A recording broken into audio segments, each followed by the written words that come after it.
अस्सलाम वालेकुम नाज़रीन, वामी पॉइंट वाम की बात के साथ मैं हूं मोहम्मद फैसल खान। आज लाहौर से सुबह से बारिशों का सिलसिला जारी है। मेरे पीछे आप देख सकते हैं, मैं अपनी छत पर मौजूद हूं जहां पर बारिश बहुत तेज़ी के साथ लगी हुई है।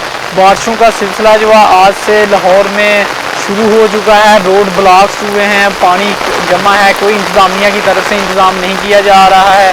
रोड ब्लॉक हैं, ट्रैफिक जाम है, पानी जमा है बड़ी तेज़ी के साथ रोडों पर। जिस तरह बारिश का सिलसिला जारी है, सुबह से रोड ब्लॉक हैं, कोई इंतज़ामिया की तरफ से इंतज़ाम नहीं किया जा रहा है। तो हुकूमत से जल्द अपील है, जल्द से जल्द जो है वो इंतज़ाम किया जाए रोड्स पर।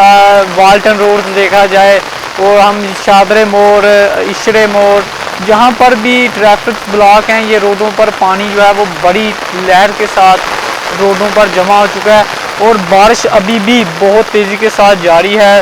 तो कोई इंतज़ाम नहीं किया जा रहा है इंतज़ामिया की तरफ से। मैं अपनी घर की छत पर मौजूद हूँ जहाँ पर अब देख सकते हैं छत पर इतना पानी ज़्यादा मौजूद है कि ट्रैफिक इतनी वजह से जाम है कि लोगों का जो मनाज़र है वो जमा हो चुका है।